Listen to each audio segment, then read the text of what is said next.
Hello everyone and welcome back to my channel. My name is Beth and today I'm here to do the BookTuber TMI tag for you. I watched Cherry Walker's video just a few minutes ago, and when I said that I might be interested in doing it, she urged me to do so, and I went, alright, so here I am.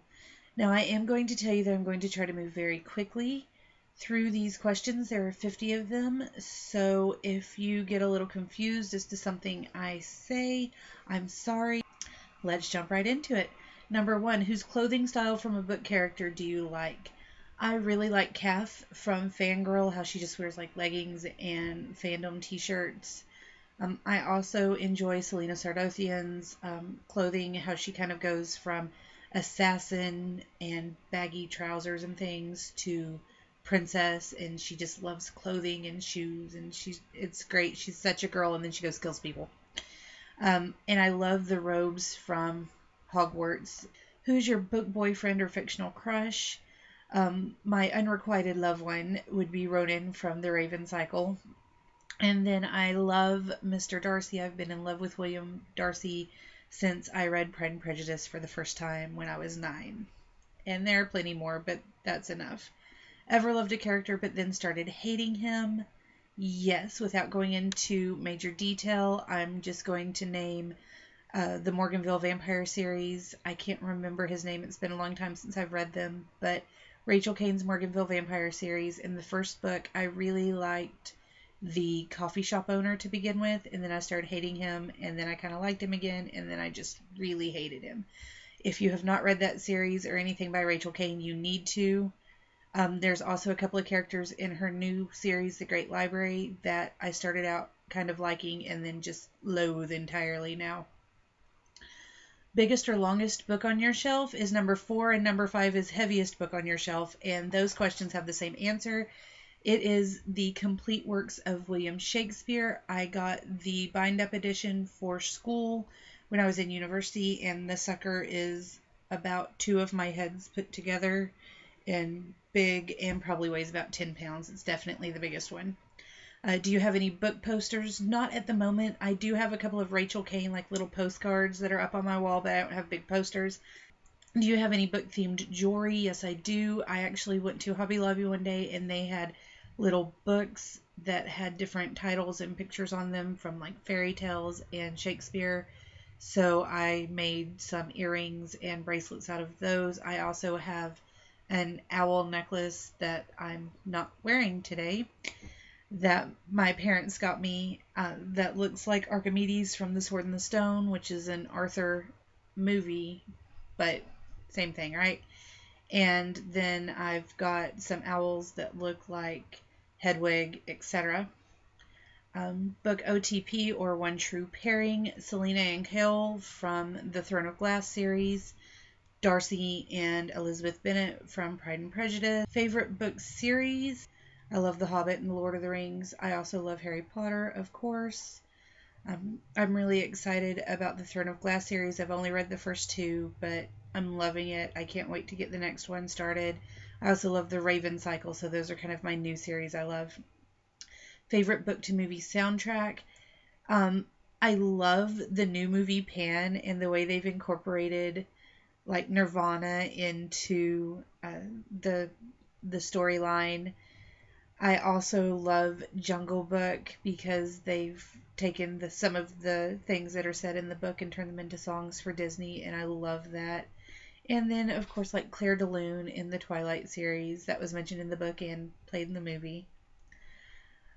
Book story you miss or wish would continue. I anticipated the Babysitter Club books coming out. Every time we would go to the store, I would check, and I would wait, and every couple of months a new one would come out. And I would get so excited about it, and I still own over 100 Babysitter Club books. Also, Harry Potter series, of course. New Winnie the Pooh stories that are real Winnie the Pooh stories, that would be nice. Favorite standalone, probably Pride and Prejudice. When do I read books? At night after everybody else has gone to sleep, sometimes during my daughter's rest time, and then if she's watching a movie or something where I can just kind of sit there near her and be able to still watch her and read, I like to do that. But I usually only get about 30 minutes to an hour during the day. Which Hogwarts house are you in? I'm part of the new controversy because when Pottermore first came out, I was a Gryffindor, and everything I've ever taken told me I was a Gryffindor. And then when Pottermore relaunched, I retook the test, and all of a sudden it says I'm a Ravenclaw. So, yeah, I always thought I was a little bit Ravenclaw, kind of like a little Slytherin, a little Ravenclaw, a lot Gryffindor, but it's still not, I still identify as Gryffindor, definitely.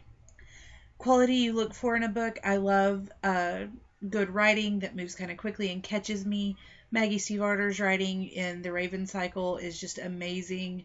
I love the melodic movement of her words in that storyline. I also love a really good cover and a great synopsis that can pull me in. And if you've got a good bad boy going on, I will probably like you even more. Okay, let's see. Favorite book quote. Cherry used my favorite book quote from the Alice in Wonderland books, so I'm not going to use that. I am going to go with a Harry Potter quote. So, I don't know. There are so many good ones. Let's go with it does not do to dwell on the past and forget to live. I'm also going to say no mourners, no funerals, because that's stuck in my mind from Six of Crows. Let's see, what else? Favorite author. I don't typically want to say I have a favorite author because I have so many I love to read. Definitely J.R.R. Tolkien, Maggie Stiefvater, Sarah J. Maas, Rachel Kane. Just I love those kind of stories, and I love those authors. Favorite book cover? Ooh, I don't know. There's so many great ones. I really like the Throne of Glass cover.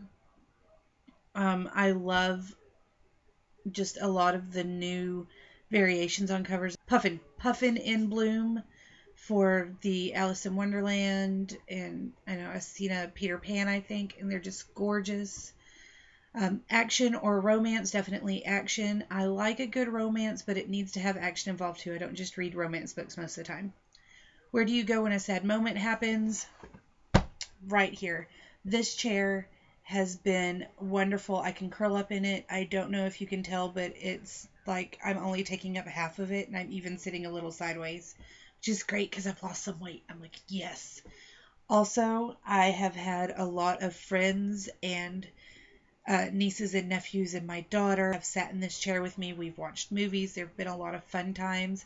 So when something sad starts happening in a book, if I can tell something's going to happen, I'll come in here and kind of curl up and wrap myself up in a blanket, get my coffee or my hot tea, and then I'm in a safe place to read. And it kind of helps me. How long do you need to finish a book? Depending on how much time I get to read and how into the book I am, it can take anywhere from a day to a couple of weeks. If my daughter has gone to work with my parents or something, then I can just sit down and read and I don't have anything else to do, which never happens. But I could probably read a 300 to 400 page book in a couple of hours. It just never happens, but I could. How long is your mourning period? Depending on what happens and how much I love the book, it could be anywhere from like that to I'm still not over some of the things that happened in Ink and Bone. I read it a year ago. I'm still never going to be over a lot of the things that happened in Harry Potter. But The Book Thief, I didn't even finish that book.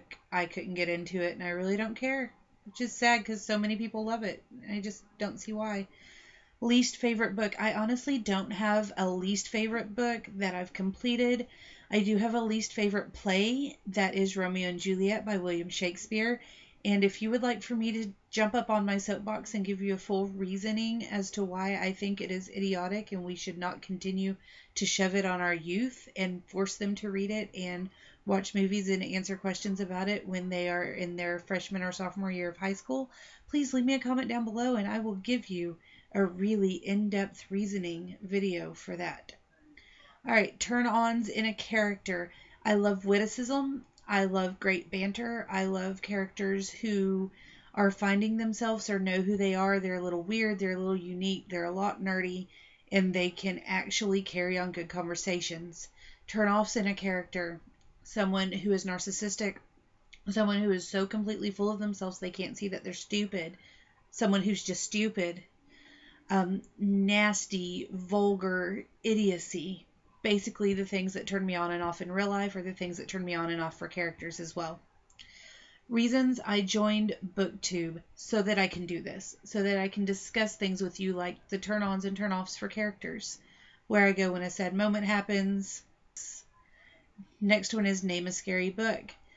The scariest book I think I've ever read, because I'm not a huge horror fan. I do like Frankenstein and Dracula, but I think the scariest actual horror book I've ever read and completed was by Stephen King. I can't remember the name of it. But maybe the view from the bar will watch this video and let me know, because he's doing kingly endeavors right now, reading the books in chronological order. But it's by Stephen King, and it's about people who turn into cats, and then they stalk, and it's creepy. And I read the book, and then I watched the movie adaptation of it and scared myself silly, and I still occasionally have nightmares. I don't have problems with werewolves. I love werewolves. I don't have problems with vampires. They're pretty cool. I can do Vampire Diaries, Buffy the Vampire Slayer. I can read the Women of the Otherworld series by Kelly Armstrong. I can do all that and be fine. But those cat people, I don't know. Just all. Now I've scared myself again. I'm going to have a nightmare tonight. Let's see. Last book that made you cry. I don't remember. I know that I cried a little bit during the Dream Thieves by Maggie Stiefvater. But I randomly remembered Crown of Midnight and started tearing up again. I did finish that book a couple of weeks ago. That's the last book that I really cried in. So Crown of Midnight, Sarah J. Maas. It's the second in the Throne of Glass series. Last book that you gave 5 stars. Let's see. The last book I gave 5 stars was actually a graphic novel, and it was the Derek Castle Deadly Storm, which is a graphic novel adaptation of a novel written by the character Castle in the television show Castle, and it's fabulous. You need to check it out. Any favorite book titles? Well, of course, right now, Pride and Prejudice, Ink and Bone, the Harry Potter series. Last book you read? I just finished Curio Friday afternoon, so that's the last book I read. Book you're currently reading is Truth Witch by Susan Dennard, and Curio is by Evangeline Denmark, by the way. Last book adaptation you watched? I watched the Lizzie Bennet Diaries on YouTube, and they're amazing. They're an adaptation that brings Pride and Prejudice up to modern times, which is really great. A book character you always wanted to talk to? I've always wanted to talk to the characters in Pride and Prejudice, Frodo and Gandalf and Samwise Gamgee, who's the real MVP in that story. I also want to talk to the Raven Boys and to Blue. There's always a character in a book. Every book I read, there's at least one character I want to talk to. An author you've always wanted to talk to? Pretty much anybody that I read. I do love social media because we get to talk to some of them on Twitter and on Facebook. So I've actually had conversations with some of my favorite authors. I've tweeted at Sarah J. Maas and she's responded. I have tweeted to Rachel Kane. I've even emailed with Rachel Kane. She's amazing. I love her. She's also from the Dallas area of Texas, so it's a lot of fun to have someone that knows my landmark. I've also talked to Tim Tingle. He is a Choctaw author, and he is phenomenal. If you don't know who he is, you need to go How I Became a Ghost. He's wonderful. Also check his YouTube channel out. I'll see if I can find some of the things he's posted and link them down below. So probably A.A. Milne, J.R.R. Tolkien, Jane Austen. Would love to talk to them and just kind of see where their ideas came from and be able to pick their brains. Favorite book snack? My favorite snack for books and movies is a combination of popcorn and the big dill pickles and coffee and hot tea. Book world you want to live in? I want to go to the Shire and live in a hobbit hole and just be able to live in the hobbit hole and write and have a garden and drink my tea and eat 15 times a day and be fat and happy with hairy feet. That is what I want. Least popular book world you want to live in. I don't want to go live in the Fierelda or whatever, where they go in Six of Crows to get the mark and take him back to Ketterdam. I don't want to go there. It's cold there. I don't want to do that. Just like I don't want to go to Narnia and live there if the White Witch is in charge. And it's too cold. I can handle cold. That's fine. But if it's like Sub-Zero, nah, no way. No, thank you. Nah.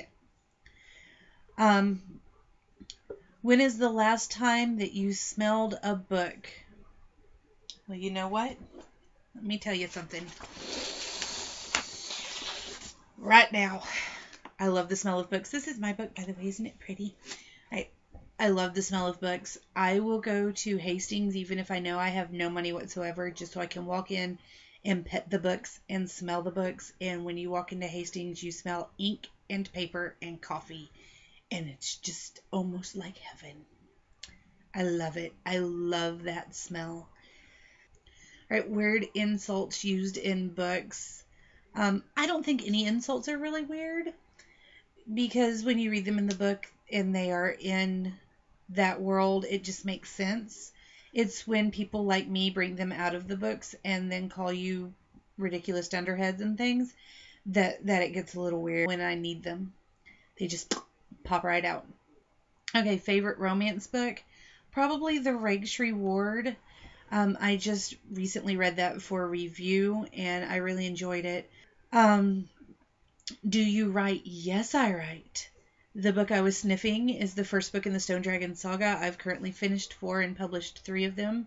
You can find them on Amazon. I've also currently writing 4 different types of things. I've got a picture book, a children's book, several short stories, and then an adult novel that I'm working on right now. And if any of you want to beta read or swap stories or anything, let me know. I would love it. Just leave me a comment down below. Favorite magical item? Oh, that is a super tough one.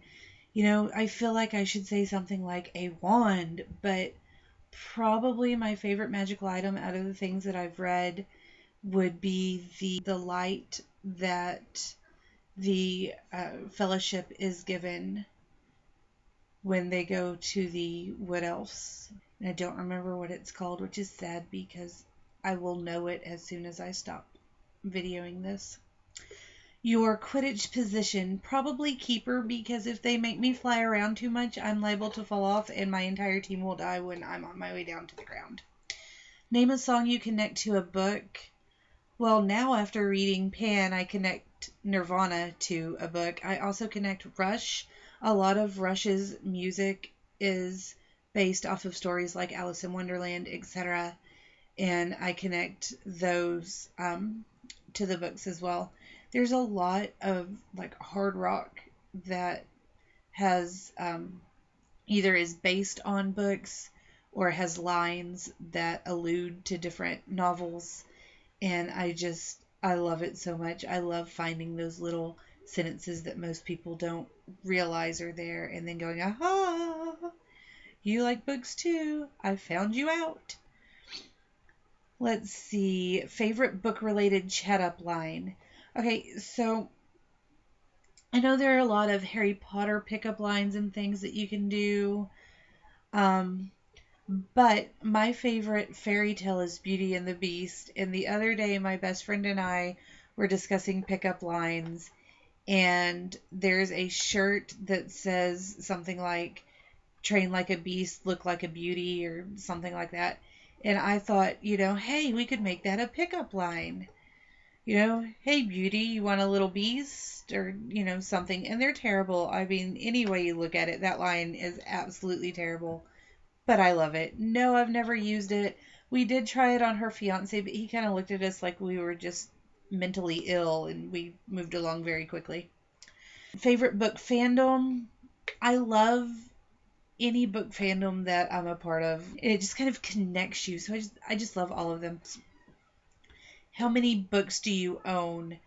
When Cherry was talking about she's got like 100 books, I started counting. And in my bedroom, I have 153 books. In this room, I have 8 books. Upstairs, my mom and I have about 25 books that we share. And then in the writer's loft, there's another probably 400 to 500 books. So I'm going to say I've got 500 to 700 books going on. And then who do you tag? Well, I usually just tag Acacia, and I don't really know who else I could tag. So if you want to be tagged, let me know, and I'll list you down below. But really, just tag yourself, do this, and then let me know you've done the video. So that is the TMI book tag. If you enjoyed it, give me a big thumbs up. Leave me comments down below. And just subscribe if you haven't yet. I'll see you guys later. I wish that the candles that say they smelled like books really smelled like books, because I would burn them all the time. But I did cry in the Dream Thieves while I was exercising at the wellness center, by the way. So it just looked like I was sweating. That worked really well. I also love chips and salsa and different types of dip, but really popcorn and pickles. That's what I love. Like Harry Potter, the Throne of Glass series, even Pride and Prejudice. There are a lot of Pride and Prejudice people out there, and you don't realize it until somebody slips a line in, or all of a sudden you realize that somebody's necklace says, you must allow me to admit how ardently I admire you. And you're like, oh,